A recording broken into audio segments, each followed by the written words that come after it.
Hello, everybody. We have a special guest today I'd like to announce who will speak at the top. We have our special presidential envoy for the Global Coalition to Defeat ISIS, Brett McGurk. And Brett will be providing you with an update on progress that's been made and our efforts to continue. Please. Great, thank you. It's great to be here again. I thought with everything going on, I just would provide, I've done this periodically, but an update on where we are in this overall campaign to defeat ISIS. Obviously a multifaceted effort, truly global campaign. My focus today will be particularly in Iraq and Syria. We have a lot of brave Americans serving on the front lines in this campaign, including personnel here from the State Department. So it's good just to touch base every now and then and kind of describe what's going on. So I think first I'd like to start with where we were in 2014. I think that is important. Just to remember where we were back in the summer of 2014, about ISIS controlled about 100,000 square kilometers. Really mind-boggling statistics, 8 million people, Iraqis and Syrians, nearly 8 million people living under control of ISIS. The revenues, almost $1 billion per year. Committing acts of genocide.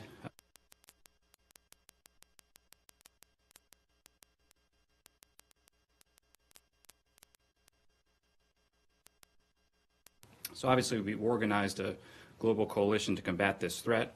Where we were when the Trump administration came in early 2016, that's the second slide. About 50% of the territory had been cleared. We were in the middle of the Mosul campaign. We had not put together the final steps of how we were going to take down the headquarters of what was the caliphate in Raqqa. The president, on his first day in office, said he really wanted to accelerate the campaign, focus, really prioritize effort on ISIS in Iraq and Syria to defeat the physical caliphate. We made some adjustments to the campaign and pretty much dramatically accelerated the overall pace of operations. So if you look at where we are today, I think it's quite significant. We really are now down to the last 1% of the physical territory. If you can see the little tiny splotch of red. Can you go to map 3, please? Okay. Well, that's the right one. That's map 3. The final splotch of red down in what we call the Middle Euphrates Valley. Those operations are ongoing with the Syrian Democratic Forces, supported, of course, by small numbers of coalition forces on the ground. And there was a more detailed briefing today, I think, given from the Pentagon, but our Syrian Democratic Force partners on the ground have pushed into the town of Hajin, which is a real, one of the final strongholds of ISIS just over the last 48 hours. So that's a pretty significant achievement. Even as the end of the physical caliphate is clearly now coming into sight, the end of ISIS will be a much more long-term initiative. We talked about that many times. Nobody working on these issues day to day is complacent. Nobody is declaring a mission accomplished. Defeating the physical caliphate is one phase of a much longer-term campaign. As a coalition, we've mobilized troops from a total of 31 nations to help contribute to train Iraqi security forces, and also we have coalition partners with us on the ground in Syria. We've mobilized about $19 billion in stabilization, economic, humanitarian support. Every single military operation has been conducted with a humanitarian stabilization plan, so all the territory that we have retaken from ISIS from our coalition is held. That's quite a significant achievement. We want to keep it that way. So we're at a point in the campaign we're really now looking ahead to make sure that we can endure and sustain all of these gains. Big focus of that, of course, is stabilization. So if you can go to the next slides, please. Stabilization, we've heard a lot about. We're prepared to maintain the stabilization effort in Iraq and Syria. This will really take a period of years. In Iraq, we have completed about nearly 3,000 projects all across Iraq. As a coalition, raised about $1 billion total. This has been a big success. Over 4 million Iraqis have returned to their homes overall. That is a historical achievement. In terms of campaigns like this, conflicts like this, that level of rates of returns of people to their homes is unprecedented. But we still have 1.8 million Iraqis displaced from the conflict, and that's too many. We want to see them ultimately return home. In Syria, it's much more difficult. In Syria, of course, we are not working in coordination with the central government. We will not work in coordination with the Assad regime. We are not working with major international partners, just given the dynamics of the Syrian conflict. So we're doing a lot of this with our partners on the ground, and State Department personnel who are working on the ground are doing a great job. Also in Syria, the United States is not funding the stabilization effort, particularly in the Northeast where we are on the ground militarily. We've talked about this before, but the President made clear the coalition should help really support those efforts. And when the Secretary met with coalition partners on the margins of the NATO summit just a few months ago. We raised over $300 million. All that money is now in the bank. And thanks to the contributions of key coalition partners, we now have the stabilization efforts funded all the way through early 2020. That is a fully coalition-funded effort, which obviously we will continue. So longer term, we want to set the foundation here to make sure that this success is enduring. In Iraq, of course, we're working closely with the new Iraqi government. Iraq had an election earlier this year. It was a difficult election, very difficult summer in Iraq. They came through it with a new government, a peaceful transition of power. And we're working very closely with that government, both to sustain the effects on the military side and also on the political and economic side. There's a trade delegation today in Baghdad, the largest trade delegation the Chamber of Commerce is organized anywhere in the world this year, and is led on the U.S. government side by Secretary Perry and also our Deputy Assistant Secretary for Iraq and Iran, Andrew Peake. In Syria, I know Jim Jeffrey was here last week talking about the very significant effort to try to bring a resolution to the overall Syrian civil war. And then, of course, the global coalition, which is something I'm focused on day to day. We want to make sure this coalition remains intact and can sustain these efforts. Secretary Mattis last week in Otto is with him in Otto with the main military contributors to the coalition to make sure that the military contributions to the coalition can continue, the training of the Iraqi security forces can continue, and we're quite confident that we have those pieces in place. And we are planning to bring the civilian members of the coalition with a ministerial here early next year. So that's in the planning stages, but we're fairly confident that will come together. And those meetings, which happen about every 4 to 6 months, have been really critical to make sure that this is a truly collective effort and we have the burden sharing from the coalition that we need to have, make sure that this sustains itself. So with that, we're down to really the last 1% here in the conventional military fight, but we are positioning ourselves for the longer term, and we feel pretty confident those pieces are getting into place. And with that, I'm happy to take a couple questions. Start with Carol, Washington Post. Hi, Brett.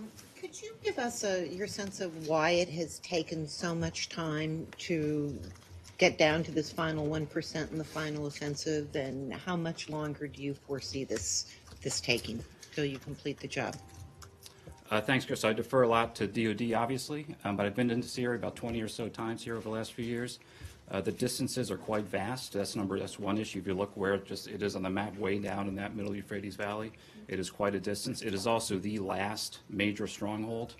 We got into a point where almost every ISIS fighter is wearing a suicide vest, the extent of IEDs and placements. It's very, very difficult fighting. So it's taking some time. We're also very careful to make sure that we are protecting the civilian population. The report I received this morning from what's happening on the battlefield in that area, just over the last week or so, about 1,400 civilians have come out or being cared for, including by the forces that we're working with. And I think you may have seen some briefings yesterday about the fact that ISIS is using hospitals and civilian infrastructure to try to defend itself, particularly in Hajin. So it's going to take time, but it will get done, and it's a very difficult campaign. Yeah, thank you. Until when the coalition will be staying in Syria? Well, we have multiple objectives in Syria. So the military objective, very clearly, the military objective is the enduring defeat of ISIS. And if we've learned one thing over the years, enduring defeat of a group like this means you can't just defeat their physical space and then leave. You have to make sure the internal security forces are in place to ensure that those security gains are enduring. So the enduring defeat of ISIS means not just the physical defeat, but make sure that we are training local security forces. So that will take some time. We also have other interests in Syria, which I think you heard from Ambassador Jeffrey. We want to see a resolution to the Syrian civil war through the UN Security Council resolution process. And we also want to see the removal of foreign forces from Syria, particularly the Iranian commanded and proxy forces from Syria. But the military mission is the enduring defeat of ISIS. We have obviously learned a lot of lessons in the past, so we know that once the physical space is defeated, we can't just pick up and leave. So we're prepared to make sure that we do all we can to ensure this is enduring. Now, a sign of that, areas that we have cleared of ISIS, they have not returned or actually seized physical space. There's clandestine cells. Nobody is saying that they are going to disappear. Nobody is that naive. So we want to stay on the ground to make sure that stability can be maintained in these areas. We're talking about years? Not going to put a timeline on it at all. Well, you seem to say, sorry, Go ahead. me? Brett, you seem to say the military objective is the enduring defeat of ISIS. So does that not mean then, given the qualification of enduring defeat, does that not mean that American soldiers will remain in Syria for for some time unforeseen, into the unforeseen future, even after the physical caliphate is totally wiped off the map? I think it's fair to say Americans will remain on the ground after the physical defeat of the caliphate until we have the pieces in place to ensure that that defeat is enduring. And then on the civilian side, which you're more familiar with, what does that mean for U.S. money going into, money and programs that are going into? Because the president has made no secret of the fact that he wants out as soon as is feasible. So we look at the resourcing, obviously, every day. So you have ends, ways, and means in any strategy. And you're right, the president's made clear to us, look, we're doing an awful lot on the coalition side, particularly the military side. So when it comes to the civilian side of this campaign, the coalition should step up and fund it, and we should increase our burden sharing. And we've done that. So all the stabilization efforts in that part of Syria are now being funded by the coalition. All that money is in the bank. A lot of it is being implemented by U.S. diplomats on the ground. I've been to Raqqa 4 times. It is a very, very difficult situation. My first time in Raqqa, we found a cell phone from a dead ISIS fighter that had where they had placed IEDs in particular areas of Raqqa.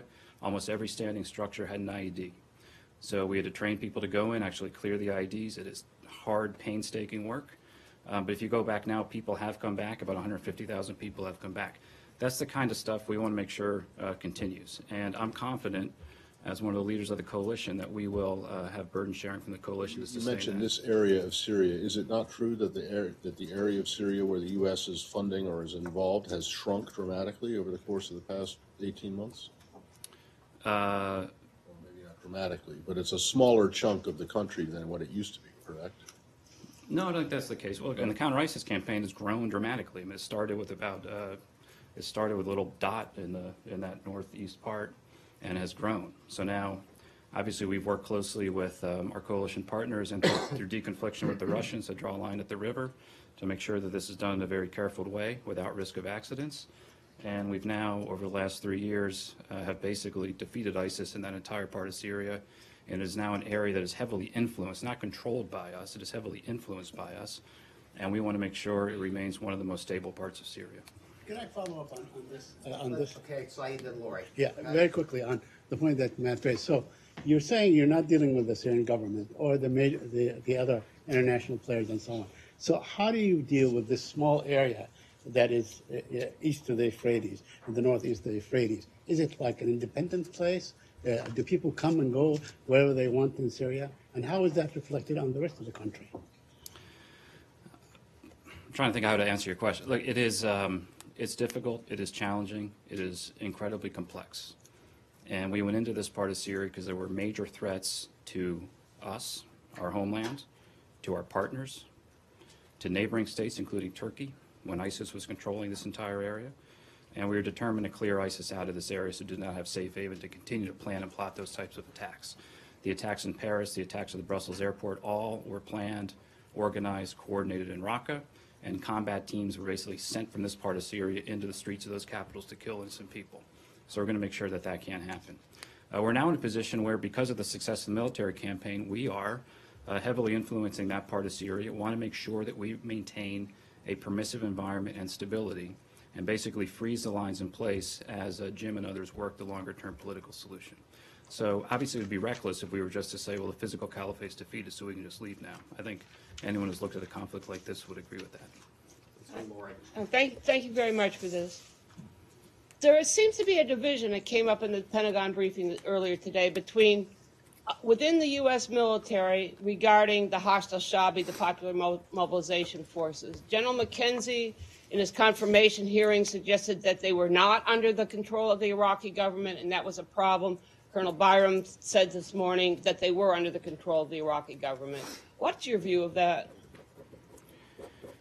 I didn't see the Pentagon briefing this morning, but I think it's safe to say some of those elements are under the control of the Iraqi government. Some of them are not. And those that are not strictly under control of the Iraqi government are a problem, and that is a problem that the Iraqi government has stated is a problem. It is the policy of the new Iraqi government to bring all armed actors strictly under its control, under state control. That's obviously a policy we very much support. Apologies if I missed this, but you said 1% of the territory remains, but how many fighters do you still see left to be defeated? And can you share a little about where you see the fighters going after they have been defeated? I get this question a lot. I just try to stay away from numbers because the numbers have been all over the place over multiple years. It's not numbers, it's capabilities. So the degradation of ISIS's capability to be able to mass maneuver forces, to be able to do what it used to be able to do, is significantly degraded. So I'd stay away from numbers, and it depends. Everyone who counts numbers can count differently. So there's a hardened fighter and someone who just might sit in his living room and agree with the ideology. So I don't want to put numbers on it, but I will say there is a significant concentration of the most hardened ISIS fighters in that little splotch of territory. And that is why it is so difficult, and we're going to make sure they can't get out. We're still talking tens of thousands of fighters, aren't we? Of fighters, again, I just want to get away. I don't want to get into numbers.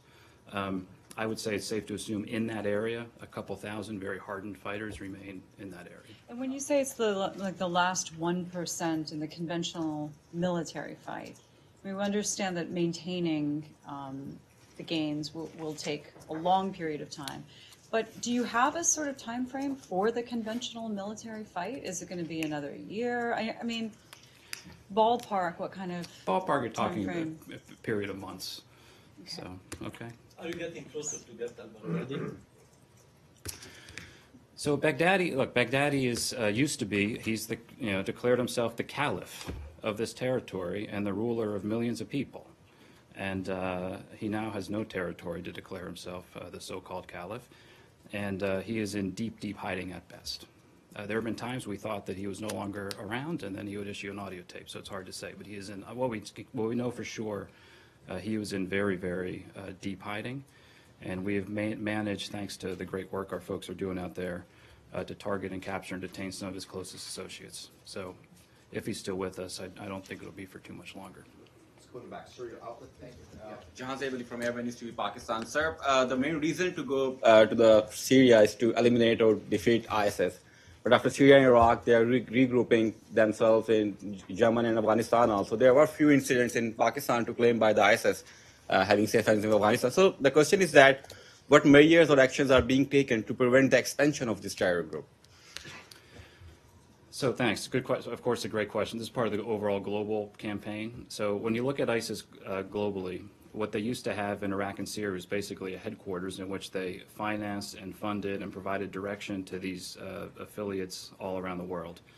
What we've tried to do is make what was a global transnational problem into a regional problem and then a local problem. So if you look at the Syria and Iraq situation, for example, what was truly a transnational network, and we had 40,000 foreign fighters pour into Syria over the course of this conflict, we've worked to make it a more regional, local problem. So again, they will have clandestine cells in Iraq and Syria. They will have terrorist cells. They will be in hiding. They will have networks.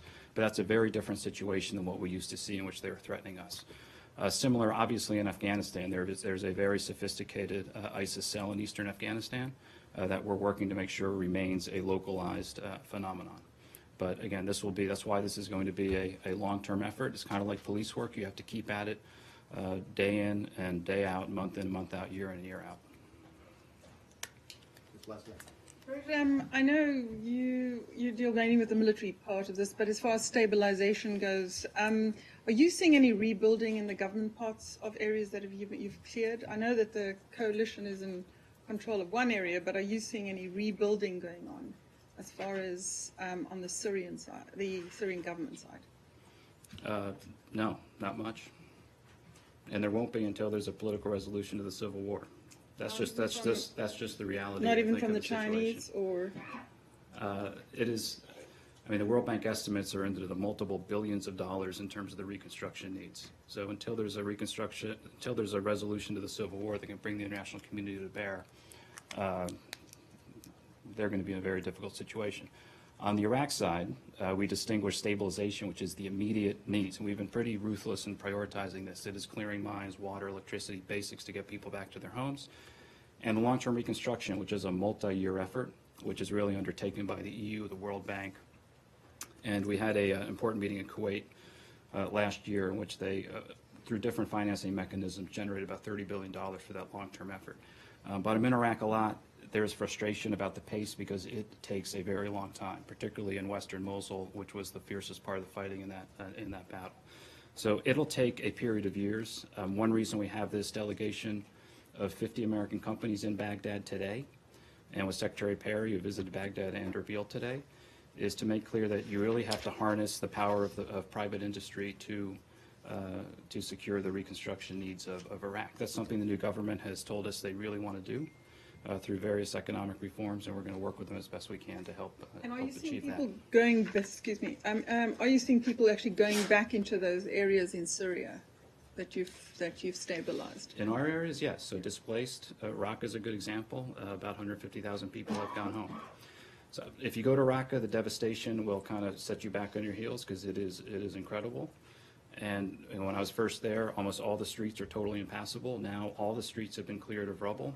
Most of the landmines in critical areas have been cleared, and people are coming back to their homes. So it is difficult, but that's why we are prepared to sustain this and do all we can through the coalition. We are counting on the coalition to fund the stabilization efforts in northeast Syria, and I'm quite confident that we're in place now for that to continue. As I mentioned, is now fully funded through early 2020. And we'll work to make sure we can sustain that. Okay? Great. Okay, guys, thanks a lot. Perfect, thank you. Escape out the back door.